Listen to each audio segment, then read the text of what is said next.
Сенатора Джона Маккейна поховали у штаті Меріленд на цвинтарі академії, де він свого часу учився. Церемонія була закритою, туди потрапили тільки родичі. Перед цим велику поминальну службу влаштували у Вашингтоні у Національному кафедральному соборі.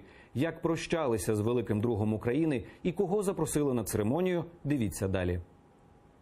Свій похорон сенатор Джон Маккейн ще за життя розпланував до деталей сам. Кого запросити на церемонію, хто із ким стоятиме поруч, все це розписав до найменших дрібниць в останній рік свого життя. Кому говорити прощальні слова, теж обирав сам.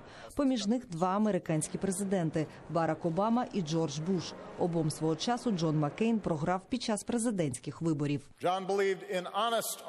Джон вірив у чесні аргументи, прислухався до людей з іншими поглядами. Він розумів, якщо у нас буде звичка викривляти правду відповідно до політичної необхідності чи партійних поглядів, наша демократія не спрацює. Можливо, більше за все Джон ненавидів тих, хто зловживає владою, фанатиків та тиранів. У ньому було щось таке, що змушувало його стати на захист слабшого чи несправедливо ображеного. Попрощатися з сенатором прийшла Іванка Трамп, а от її батька, президента Дональда Трампа, на поминальній службі не було. Його туди не покликали, як і хотів Маккейн. Надто різні погляди мали вони на події, що відбувалися в Америці, світі і Україні. Маккейн різко критикував політику Трампа, зокрема й за те, що той хвалив російського президента Путіна. На відміну від Трампа, українського президента Петра Порошенка на церемонію прощання до Вашингтона запросили. Надзвичайно важливо, що в критичні моменти нашої історії сенатор Маккейн був поруч з Україною і поруч з українцями.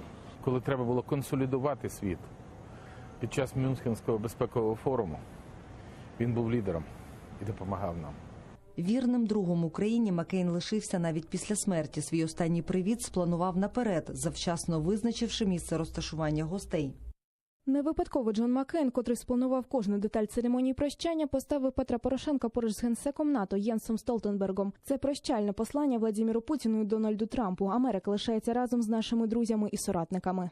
Після церемонії прощання тіло сенатора відвезли до штату Меріленд, де його і поховали. Тепер Джон Маккейн – це історія. Історія, в якій він назавжди лишиться борцем за справедливість, улюбленим сенатором і великим другом України. Анна Макаренко, Заман, АТР.